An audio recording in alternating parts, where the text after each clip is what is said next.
நீங்கள் அரசியலில் வெற்றி பெற்று பதவி அடையணுமா? உங்கள் எதிரிகளின் தடைகளை உடைக்க வேண்டுமா? தீராத பிரச்சனைகளை தீர்க்க வேண்டுமா? பிரிந்த கணவன் மனைவி ஒன்று சேர சவால் விட்டு அனைத்தும் வெற்றிகரமாக முடித்து வைக்கப்படும். தொடர்புக்கு ஸ்ரீ வராகி மந்திராலயம் 9385616574. வணக்கம். சீமான் அவர்களுடைய பிரஸ் மீட் நேற்று அவர் பேசும்பொழுது 2-3 விஷயங்கள் சர்ச்சையாச்சு. ஒண்ணு வந்துட்டு பெரியாரை ஏற்றுக்கொள்ளாதவர்கள் என் கட்சியிலே இருக்க தேவையில்லை அப்படின்னு அவர் சொன்னாரு அப்படின்றது. அப்புறம் வந்து உலகமே அப்படி சொல்லக்கூடாது, மேதகு பிரபாகரனே வந்து பெரியார் ஆதரிச்சாலும் நான் ஆதரிக்க மாட்டேன் அப்படின்னு சீமான் சொன்னாரு அப்படின்னு சொல்லி செய்திகள்ல வந்துச்சு. சொன்னாருன்னு அதான் பிரபாகரனை பற்றி திரு சீமானவர்கள் சொன்னாருங்கிறது பரப்பப்பட்டாங்க. என்னன்னா அந்த விஷயத்துல என்னன்னா நிருபர் வந்து கீழே எழுதுறாங்க, பிரபாகரனே வந்து பெரியாரை ஏற்றுக்கொண்டவர் தானே அப்படிங்கும்போது அப்போ வந்து திரு சீமானவர்கள் என்ன சொல்றாருன்னா, நான் வந்து அங்கே போனப்போ வந்து சுபாஷ் சந்திர போஸ், எம்ஜிஆர் போன்ற படங்கள்லாம் பார்த்தேன், பெரியார் படங்களை வந்து திரு பிரபாகரன் அவர்கள் வந்து அங்கே வச்சு பார்த்த மாதிரி இல்லை அப்படின்னு சொல்றாரு. அதுக்கு இன்னொரு கேள்வியா என்ன அடிஷ்னலாக அந்த நிருபர் கேட்குறாரு, இல்லை உங்களை மாதிரியே அங்கே போன திருமாவளவன், வன்னியரசெல்லாம் வந்து பெரியாரே மேதகு பிரபாகரன் அவர்கள் வந்து ஏற்றுக்கொண்டார்கள் அப்படிங்கிற மாதிரி சொல்றாங்களே அப்படிங்கும்போது அதுக்கு அவர் என்ன சொல்றாருன்னா, உலகமே பெரியாரை ஏற்றுக்கொண்டாலும் நான் ஏற்றுக்கொள்ள மாட்டேன்னு சொல்றாரு. உலகமேங்கிற வார்த்தையில் அவர் என்ன சொல்றாருன்னா, நீங்க சொல்ற குறிப்பிட்ட திருமாவளவன், வன்னியரசு இவங்கெல்லாம் ஏத்துக்கிட்டாலும் நான் ஏத்துக்கொள்ள மாட்டேன் அப்படிங்கிற அடிப்படையில் அவர் சொன்னது. அப்படிதான் நம்ம பார்க்க உலகத்துக்குள்ள என்னன்னா பிரபாகரனே ஏற்றுக்கொண்டாலும் நான் வந்து பெரியாரை ஏற்றுக்கொள்ள மாட்டேங்கிற மாதிரி செய்தி பரப்பப்பட்டுச்சு. இது வந்து முக்கியமான ஊடகங்களை பரப்பப்பட்டுச்சு. அதுலயும் என்னன்னா பிரபாகரன் உட்பட உலகமே ஏற்றுக்கொண்டாலும் மென்ஷன் பண்ணி உலகத்துக்கிட்ட ஒரே, அதாவது கண்டெக்ஸ்ட் எனக்கு தெரிஞ்சு எல்லாருமே ஒரு இடத்துல இருந்து போயிருக்குன்னு நினைக்கிறேன். அப்படியே இதே மாதிரி செய்தி நியூஸ் கார்டு போடுங்க, நீங்க வந்து அப்படி இப்படி மாத்திங்க, லைட்டா மாத்திங்கிற மாதிரி மாத்திங்க. அதுக்கு பிறகு அவர் அதுக்கான ரிப்ளை கொடுத்துட்டு இருக்கும்போது சொல்றாரு, பிரபாகரனை ஏற்றுக்கொண்டவர்கள் என்னோட இருக்கலாம், ஏற்றுக்கொள்ளாதவர்கள் விலகி போயிடலாம் அப்படின்னு சொல்றாரு. தம்பிகள்ங்கிறதெல்லாம் வார்த்தையில பயன்படுத்த மாட்டார். அதுக்கு பிறகு இன்னொரு ஸ்டேட்மெண்ட் சொல்றாரு, பெரியாரை வந்து ஏற்றுக்கொள்பவர்கள் விலகி செல்லலாம், ஏற்காதவர்கள் என்னோட நிக்கலாம் அப்படிங்கிற மாதிரி ஒரு ஸ்டேட்மெண்ட் சொல்றாரு. இது ரெண்டையும் ஒன்னா மெர்ஜான மாதிரி ஒரே செய்தியில ஒரே ஃப்ளோல வந்து சீமானவர்கள் சொன்ன மாதிரி, அதாவது உலகமே பிரபாகரன் வந்து சொன்னாலும் நான் வந்து பெரியாரை ஏற்றுக்கொள்ள மாட்டேன், அதே போல இதை பெரியார் வேணும்னு நினைக்கிற தம்பி விலகி போகலாம் அப்படிங்கிற மாதிரி சொல்ற மாதிரி ஒரு கண்டெக்ஸ்டா வந்து செய்தி பரப்பப்பட்டுச்சு. ரீசெண்டா அவங்க கட்சியில இருந்து விலகினவங்க இந்த காரணத்தை சொல்லியிருந்தாங்கல்ல, பெரியாரை வந்து அவர் எதிர்த்து பேசினாரு, அது எனக்கு பிடிக்கல, நம்மளே வந்து நாங்களே நிறைய டைம் வந்து போய் மாலை போட்டிருக்கோம், ஃபங்க்ஷன் எல்லாம் எடுத்திருக்கோம், ஆனா அவர் அதை வந்து இப்ப எதிர்த்து பேசுறது வந்து என்னால சகிச்சுக்க முடியலன்னு சொல்லி முக்கிய நிர்வாகியா இருந்த ஒருத்தர் வெளில வந்தார். ஆமா, இதுல நீங்க பாத்தீங்கன்னா ஒரே கல்ல 2 பாங்க அந்த நியூஸ் கார்டுல. ஒண்ணு, பிரபாகரனே பெரியாரை ஏற்றுக்கொண்டாலும் நான் பெரியாரை ஏற்றுக்கொள்ள மாட்டேன் அப்படிங்கிறது வந்து மேதகு பிரபாகரனை கொச்சைப்படுத்தின மாதிரி ஒரு செய்தி. ரெண்டாவதுல வந்து பெரியாரை ஃபாலோ பண்றவங்க என்னோட கட்சியில இருக்க வேண்டாம், நீங்க விலகி போயிடலாங்கிறது வந்து பெரியாருக்கு எகென்ஸ்டா உள்ளவங்க நீங்க விலகி போய், அதாவது பெரியாருக்கு வந்து ஆதரிக்கிறவங்க நீங்க விலகி போய்ங்கிறது. இப்போ ஒரே கல்ல 2 பாங்கன்னா பிரபாகரனையும் கொச்சைப்படுத்தின மாதிரி ஒரு செய்தி ஆக்கிடலாம், இன்னொன்று பெரியாரை ஆதரிக்கிறவங்க நீ கட்சி விட்டு வெளியே போங்க அப்படின்னு சொல்லி பெரியார் ஆதரவாளர்கள் வந்து கட்சிக்குள்ளேயே இருக்க ஆதரவாளர்கள் வந்து சீமானை எதிர்க்கிறாங்கிற மாதிரி ஒரு ஸ்டேட்மெண்ட் கொண்டு வந்துடலாம். ஒரே விஷயத்துல வந்து பெரியார் இந்த பிரபாகரனையும் கொண்டு வந்தாச்சு, மேதகு பிரபாகரனையும் கொண்டு வந்தாச்சு, பெரியாரையும் கொண்டு வந்தாச்சு. இது எவ்வளோ அழகா வந்து அதாவது அழகா பரப்பப்பட்டுச்சு. இப்போ ஏற்கனவே கார்த்திக் மனோகரன் பத்தி, பிரபாகரனோட அண்ணன் மகன் வந்து கார்த்திக் மனோகரன் பத்தி பேசும்போது நான் ஒரு பிக்காளி பைய அப்படின்னு சொல்லுவாப்புல. ஆமா, மியூட் பண்ணி அது எப்படி சொன்னாங்கன்னா, மேதகு பிரபாகரனோட அண்ணன் மகனே அப்படி பேசிட்டாரா, ஐயோ என்ன இப்படி சீமான் இப்படி பேசுறாரு அப்படின்னு சொல்லி பிக்காளி பையங்கிற வார்த்தைக்கு வந்து கெட்ட வார்த்தை பயன்படுத்துற மாதிரிலாம் பேசினாங்க. இதுக்கு வந்து அந்த வார்த்தை ஏதோ பயங்கரமான வார்த்தைங்கிற மாதிரி சென்னை பிரஸ் கிளப்லேருந்து, கோயம்புத்தூர் பிரஸ் கிளப்லேருந்து, இன்னும் பச்சையா சொல்லணும்னா முக்தார்லேருந்து, இல்லைன்னா வந்து முக்தார்லாம் பச்சையா சொல்றாப்புல, அவர் வந்து கெட்ட வார்த்தை பேசினாருன்னே சொல்றாரு. கார்த்திக் மனோகரனையே கூப்பிட்டு கெட்ட வார்த்தை பேசுன மாதிரியே சொல்றாரு. இதே என்னடா, அதாவது பச்சை அந்த அந்த வீடியோ அதுல இருக்கு, ஒரிஜினல் வீடியோ மற்ற சேனல்ஸ்ல ஃபுட்டேஜஸ் இருக்கு. அதுல பிக்காளி பையங்கிற சொன்ன வார்த்தை தான் இருக்கும்போது திட்டமிட்டு வந்து திரு சீமான் அவர்கள் வந்து தொடர்ந்து இது மாதிரி வந்து அவர் மேதகு பத்தி ஒரு கொச்சையா பேசுறாரு, பிரபாகரன் பெரியார் பத்தி ஒரு கொச்சையா பேசுறாருன்னு சொல்லி பரப்பிட்டே இருந்தாங்கன்னு வச்சுங்களேன். அந்த விவாதத்தப்ப கூட அந்த டிவில எல்லாம் அந்த விவாதம் பண்ணும்போது கூட இடுமோகன் காட்சி சொல்றாரு, எங்க ஊர்ல எல்லாம் நாங்க சும்மாவே சொல்லுவாங்க, நீங்க எங்களுக்கு பாடம் எடுக்காதீங்க, இந்த வார்த்தையை மியூட் பண்ணணும்னு சொல்லி எங்களுக்கு பாடம் எடுக்காதீங்க அப்படின்னு சொல்லி விவாதத்துல எல்லாம். அதுதான் நிறைய படங்கள்ல வந்து இருக்கு. வடிவேல் வந்து நிறைய படங்கள்ல பேசியிருக்காரு, அவன் ஒரு பிக்காளி பையன், அடை பிக்காளி பையலன்னு சொல்லி பேசியிருக்காரு. அப்ப அது கெட்ட வார்த்தை இல்ல வந்து சென்சார் போர்டு தூக்கியிருப்பாங்க. சென்சார் போர்டுக்கு நல்லாவே தெரியும். அப்ப அது வந்து அனுமதிக்கப்பட்ட வார்த்தை தான், அது சாதாரணமா ஊர்ல பேசுற ஒரு வார்த்தை தான். அந்த வார்த்தையை வந்து ஏதோ கெட்ட வார்த்தைக்கு இணையா வந்து பேசுறது இருக்குல்ல. அப்ப இவங்க வந்து ஒரு நெரேட்டிவ் செட் பண்றது, இதெல்லாம் நெரேட்டிவா செட் பண்ணி சீமான் அவர்களுக்கு இப்படியெல்லாம் பேசிட்டு இருக்காரு, சீமான் அவர்கள் இப்படிப்பட்டவர், கெட்ட வார்த்தை பேசுவாரு, சீமான் அவர்கள் பெரியாரு பிரபாகரனை மதிக்க மாட்டாரு, பெரியாரை மதிக்க மாட்டாருன்னு சொல்லி எல்லாம் அப்படி பேசுறாரு. அதே மாதிரி இன்னொரு ரீசெண்டா அந்த ஈரோடு எலெக்ஷன் போது அவர் ஸ்டேஜ்ல பேசினதையும் இந்த மாதிரி கட் பண்ணி தான் பரப்புனாங்க. பாப்பான் எப்படி பாப்பான், சாமா பாப்பான் அப்படின்லாம் பரப்பு போட்டாங்க. ஸோ இதெல்லாம் வந்து நாம் தமிழர் தம்பிகள் ரொம்ப விழிப்புணர்வா இருக்கணும் இந்த விஷயத்துல. திமுக எந்த அளவுக்கு செயல்படுது, எந்த அளவுக்கு வந்து அவங்க வேலை பார்க்குறாங்க, எல்லா இடங்கள்லேருந்து வேலை பார்க்குறாங்க வந்து நாம் தமிழர் தம்பிகள் ரொம்ப விழிப்போட செயல்பட்டால் தான் அவங்க இது போல விஷயங்களை வந்து முறியடிக்க முடியும்.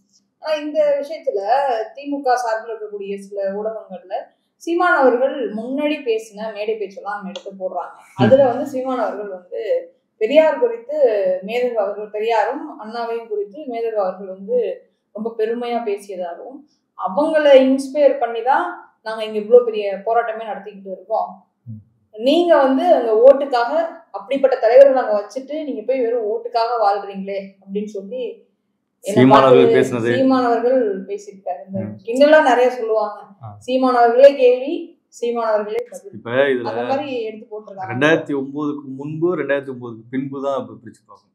2009க்கு முன்பு ஈழ இனப்படுகொலை நடக்கிற வரைக்குமே வந்து நிறைய பேர் பிரஸ் மீட்ல பேசவே இல்ல, அப்படி மேதகு அந்த மாதிரிலாம் பேசவே இல்லையே, பெரியாரை பத்தி ஒரு வார்த்தை கூட மேதகு பேசலையே அப்படின்னு சொல்லிட்டு சீமான் கடந்து போறோம். அங்க பேசலைங்கிறத விட நாங்க பார்க்கல, அந்த மாதிரி பெரியார் பற்றி நான் புகைப்படங்கள் பார்க்கல அப்படிங்கிறாரு.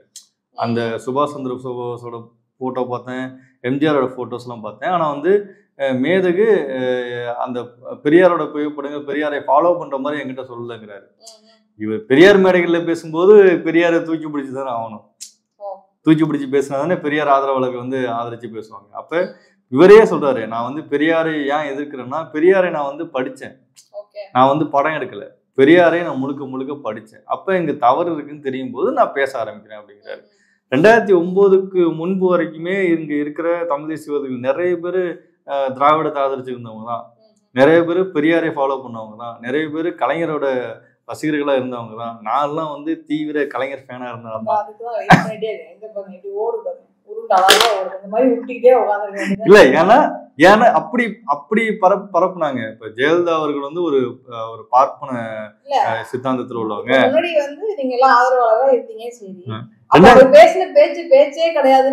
2009 நீங்க ஸ்டேட்மெண்ட் எடுத்துக்கோங்க. 2009 இனப்படுகளுக்கு பிறகுதானே இவங்க எல்லாம் வந்து தமிழினத்துக்கு எதிராக இருக்காங்கன்னு தெரிய வருது. அதுக்கு பிறகுதானே நம்மளோட நிலைப்பாடே மாற்றிக்கொள்ள வேண்டியா இருக்கு. நம்ம நிலைப்பாடு மட்டும் கிடையாது, சீமானவர்கள் இருந்து எல்லாருமே அந்த நிலைப்பாடை மாற்றிக்கிறாங்க. எல்லாருமே வந்து திராவிடம்ங்கிறது வந்து நம்ம கூட இல்லை, அப்ப திராவிடம்னா எவ்வளவு நம்ம கொள்கைன்னு சொல்றாங்களே, அப்ப இவங்க ஏன் நம்ம கூட இல்லை, இனப்படுகொலை நடக்கும்போது இவங்க என்ன பண்ணாங்க ஏது பண்ணாங்க பார்க்கும்போது இல்லை, இவங்க வேற ஏதோ ஒரு கொள்கையை வச்சிருக்காங்க. அப்ப தமிழ் தேசியம்னு நம்ம தனியா ஒண்ணு பண்ணி நம்ம அடுத்த லெவலுக்கு போகணும், அடுத்த இடத்துக்கு போகணும்னா தமிழர்களா 2009க்கு பிறகு ஒன்று கூடுறாங்க. அதுதான் இந்த ஸ்டேட்மெண்ட்லாம், சீமான் அவர்களோட ஸ்டேட்மெண்ட்லாம் வர்றதெல்லாம். அதுக்கு முன்னாடி அவர் பேசும்போது பெரியார் மேடையில் இன்னும் பயங்கரமான பேசியிருக்காரு, கடவுள் மறுப்பு பேசியிருக்காரு, இன்னும் நிறைய பேசியிருக்காரு. ஆனா அதையே அவரே ஒத்துக்கிறாரு. திமுக காரங்களுக்கு அவங்களுக்கு எல்லாமே பெரியாரிஸ்டுகளா இதுதான் வந்து எவிடன்ஸ். ஆமா, சீமான் ஒரு விஷயம் சொன்னாருன்னா கண்டிப்பா அவர் அதுக்கு வந்து சப்போர்ட் பண்ணி பெரியாரும் இதே போல நிறைய விஷயங்களை மாறி மாறி பேசியிருக்காரு. பெரியாரும் அந்த இடத்துக்கு ஏற்ற மாதிரி மாறி பேசியிருக்காரு. பெரியார் பற்றி இது மாதிரி கேள்வி கேட்டோம்னு வச்சுக்கிங்களேன், அவங்க என்ன சொல்லுவாங்கன்னா, பெரியார் எந்த சூழல்ல அப்படி பேசுறாரு, எந்த இடத்துல அப்படி பேசினாரு அப்படின்னு சொல்லி பார்க்கணும்னு சொல்லி. பெரியார் பேசுனது வந்து ஒவ்வொரு சூழலுக்கும் மாத்திட்டே இருப்பார். ஒரு 5 வருஷத்துக்கு ஒரு ஸ்டேட்மெண்ட் மாத்திட்டே இருப்பார். ஆனா சீமான் 2009க்கு முன்பு 2009க்கு பின்பு தான் பார்க்கணும். அந்த நாம் தமிழர் கட்சி ஆரம்பிக்கிறதுக்கு முன்பு, நாம் தமிழர் கட்சி ஆரம்பிக்கிறதுக்கு முன்பு தான் பார்க்கணும் தவிர அப்படி ரெண்டா தான் பிரிச்சு பார்க்கணும். ஆனா பெரியாரை அப்படி பார்க்க முடியாது. ஒரு 5 வருஷம் அப்படி பேசுவாரு, அடுத்த 5 வருஷம் வேற மாதிரி பேசுவாரு, அடுத்த 5 வருஷம் தனக்கு எதிரினா அவனை வந்து வீழ்த்துறதுக்கு வேற மாதிரி பேசுவாரு. அப்படியே அவர் மாத்தி மாத்தி பேசிட்டு வருவார். ஆனா பெரியாரிஸ்ட் கேட்டோம்னா நீங்க வந்து அந்த சூழலை பொருத்தி பார்க்கணும்னு சொல்லி இருக்கும். அதுல ஒரு இனநலன் இருக்கணும், ஒரு வந்து தமிழ் தேசியத்துக்கோ தமிழர்களுக்கோ ஒரு நல்லது நடக்கணும், ஒரு இனநலன் இருக்குன்னு சொன்னா ஓகே, அதை ஏத்துக்கலாம். ஆனா பெரியார் பேசுனதுல அப்படி கருத்துக்கள் இருக்குன்னா அப்படி இருக்கவே இருக்காது. தனக்கு எதிரியா இருக்கவன வீழ்த்தணுங்கிறதுக்காக தான் அவர் வந்து அங்க எல்லாமே யாரை ஆதரிக்கணும் யாரை எதிர்க்கணுங்கிற மாதிரிலாம் பேசுவார். ஆனா சீமான் அவர்கள்ட்ட 2009க்கு பிறகு தமிழினத்துக்கு எதிராக இருந்த கட்சிகளை ஒழிக்க வேண்டுங்கிறதுக்காக தான் நாம் தமிழர் கட்சி ஆரம்பிச்சாங்க. அதுக்கு வந்து சீமான் அவர்கள் வந்து தலைமை ஒருங்கிணைப்பாளர் ஆரம்பிச்சு இப்படி போயிட்டு இருக்கும்போது இப்ப அந்த பெரியார் ஸ்டாண்டை வந்து கடைசியா வந்து நிற்கும்போது பெரியார் தான் நம்மளுக்கு வந்து தீவிரமான எதிரி, பெரியாரை ஒழித்து விட்டால் தமிழ் தேசியம் எழுங்கிற எண்ணத்துக்கு வந்துட்டாரு. ஏன்னா விஜய் அவர்கள் வந்து பெரியாரும் எங்கள் கொள்கை தலைவர்னு வரும்போது பெரியாரை நம்ம வீழ்த்தினாதான் திராவிடத்தை ஒழிக்க முடியுங்கிற ஸ்டாண்டுக்கு இப்போ வந்து நிற்கிறாரு. விஜய் அவர்கள் அடுத்த கட்டத்துக்கு நகர்றாங்க அப்படின்ற மாதிரி செய்திகள் நம்ம பார்க்க முடியுது. ஆமா, பிரசாந்த் கிஷோர் தேர்தல் வியூக வகுப்பாளர் அவர்கிட்ட போய் சந்திப்பு நடந்திருக்கு அப்படின்ற மாதிரி செய்திகள் பார்க்க முடியும். நம்ம ஏற்கனவே ஐயநாதன் வந்து நிறைய இடங்களை பேசிட்டு வர்றாரு, அது கட்சி அல்ல கார்பரேட் மாதிரி போயிட்டு இருக்கு அப்படிங்கிற மாதிரி. ஏன்னா ஆதவ் அர்ஜுன் வந்து தேர்தல் வியூக பொறுப்பாளராக இருக்காரு. அதுக்கு முன்னாடி ஏற்கனவே வந்து ஜான் ஆரோக்கியசாமி இருக்காரு. அதை தாண்டி இப்ப பிரசாந்த் கிஷோரும் உள்ள வரும்போது கட்சி வந்து ஒரு கார்பரேட் செக்டர்ல வருது. இந்த எல்கேஜி படத்துல ஒரு இதெல்லாம் பண்ணுங்க இதெல்லாம் பண்ணுங்க அவ்வளவு நீங்க ஜெயிச்சிடலாம். ஆமா, அப்ப ஆதவ் அர்ஜுன் உள்ள வந்ததுக்கு பிறகு நம்ம எதிர்பார்த்தது வந்து அதிமுக உள்ள வரணும். கிட்டத்தட்ட அந்த பேச்சுவார்த்தை நடந்துட்டுன்னு சொல்றாங்க. பிரசாந்த் கிஷோரை திமுக கிட்ட கொண்டு வந்ததும் ஆதவ் அர்ஜுன் தான். இப்ப தாவேகிட்ட கொண்டு சேர்க்கும் போது அதே அதிமுக கிட்டையும் ஆதவ் அர்ஜுன் மைண்ட் செட்ல எப்படி இருக்குமா, உங்களை நான் உருவாக்குனதே நான் தான் உங்களுக்கு பிரசாந்த் கிஷோரை கூட்டு வந்தேன், இப்ப பாருங்கடா நான் வந்து என்னால பிரசாந்த் கிஷோரை வச்சு நான் ஒரு இன்னொரு சிஎம் உருவாக்கி காட்டுறேன். ஆமா, அந்த நிலை அந்த ஸ்டாண்ட்ல தான் ஆதவ் அர்ஜுன் இருக்காரு. அதைத்தான் வந்து அவர் விலகினதுக்கு பிறகு தான் யாருங்கிறத வந்து ட்வீட்ல போட்டிருந்தாரு. பெரிய ஒரு வீடியோ மாதிரி போட்டிருந்தாங்க, தான் யாரு எப்படிப்பட்டவன் அப்படிங்கிற மாதிரி. அது என்ன மீனிங்னா, என்னால உங்களையும் சிஎம் ஆக்க முடியும், என்னால இன்னொருத்தரையும் சிஎம் ஆக்க முடியும், அது ஆதவுக்கு உண்டு அப்படிங்கறத அவர் வந்து போட்டு காட்டிருக்காரு. அதுக்கான வேலையை தான் ஆதவ் அங்க போய் தொடங்கிட்டாரு. எனக்கு ஒரு இன்னொரு விஷயம் விஷுவல் தான் ஞாபகம் வருது. ஒரு பெரிய தேர் இருக்கும், கயிறு பிடிச்சி நிறைய பேர் இழுத்துட்டு இருப்பாங்க, இந்த கட்டை போடுறவங்க இருக்காங்கல்ல, அந்த கட்டனாலதான் தேர் ஃப்ரீயா ஓடுது அப்படின்னு நினைச்சிட்டு அவங்க நினைச்சாங்கன்னா எவ்வளவு ஒரு முட்டாள்தனமா இருக்கும். கிட்டத்தட்ட அது அப்படிதான். திமுகங்கிறது ஒரு பெரிய ஸ்ட்ரக்சர்டான ஒரு கட்சி. அவங்க வந்து அவர் ஆக்சுவலா ஆனா இங்க கட்டை எடுத்து, ஆனா அந்த கட்டை தேவைப்படுது இல்ல. இப்போ வந்து அதாவது பிரசாந்த் கிஷோரோட அந்த பரப்புரை வந்து ஸ்டாலின் தான் வந்தாரு விடுதலை தர போறாருங்கிற அந்த பரப்புரை வந்து முதல்ல வந்து ஒரு காமெடியா பார்க்கப்பட்டுச்சு. அப்புறம் பார்த்தா எல்லா இடத்துலயும் வந்து அது வந்து பெரிய அளவுல ரீச் ஆனிச்சு. ஸோ அது எல்லா இடத்துலயும் ஒர்க் ஆனிச்சு.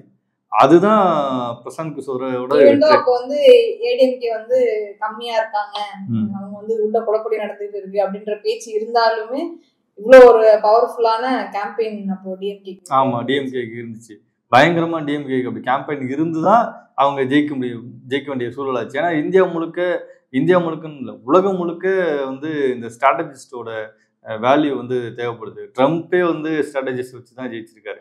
அப்ப இது வந்து தேவைதான். ஆனா அதையே முழுக்க வந்து செயல்படக்கூடாது.